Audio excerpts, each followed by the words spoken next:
Northwestern University is facing a new lawsuit over allegations of disturbing hazing and abuse in its football program. Former quarterback Lloyd Yates filed the latest lawsuit today. He first described a toxic culture of abuse at the school last week. Head football coach Pat Fitzgerald was fired earlier this month after a university investigation. He has denied any wrongdoing. NBC News correspondent Maura Barrett is following all this in Chicago. Maura, this is the fourth lawsuit, I think, against the program, the football program, in just the last week. Take us through the allegations today.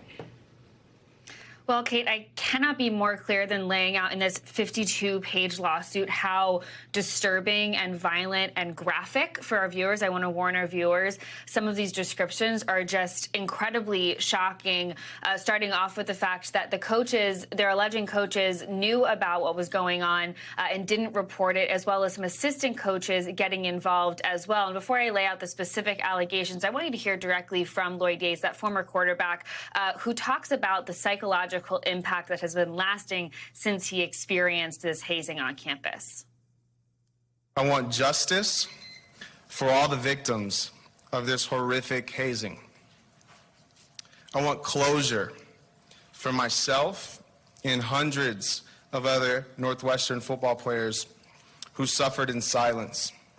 I hope that by speaking out, future athletes will be free from the physical, emotional, and psychological trauma that I experienced as a collegiate athlete at Northwestern University. Again, that trauma, very graphic as I'm about to describe it, but the suit alleges that new players were forced to strip naked and were smothered on their way to the showers. There was also a forced participation in a belly flop contest, and if you lost the belly flop contest, there was a situation in which older players would dry hump younger players, and this is something that the suit alleges coaches knew about. Yates also laying out in the press conference this afternoon that he really just wants Northwestern to take accountability for what happened and promise to protect players in the future. Kate. Yeah, Maura, it's beyond words. This is growing beyond the football team, too. A former Northwestern volleyball player, a woman, was also, I think, suing over, or is going to sue over, alleged hazing. What are we looking at Northwestern University? What's the impact on that university?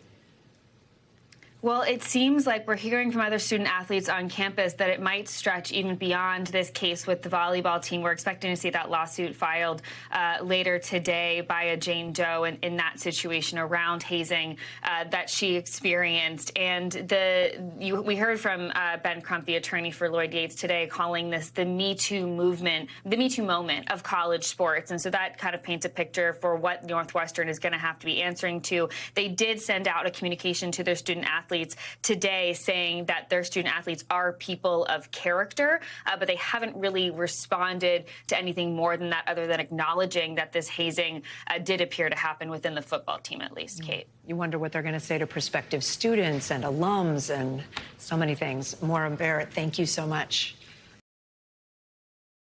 Thanks for watching our YouTube channel. Follow today's top stories and breaking news by downloading the NBC News app.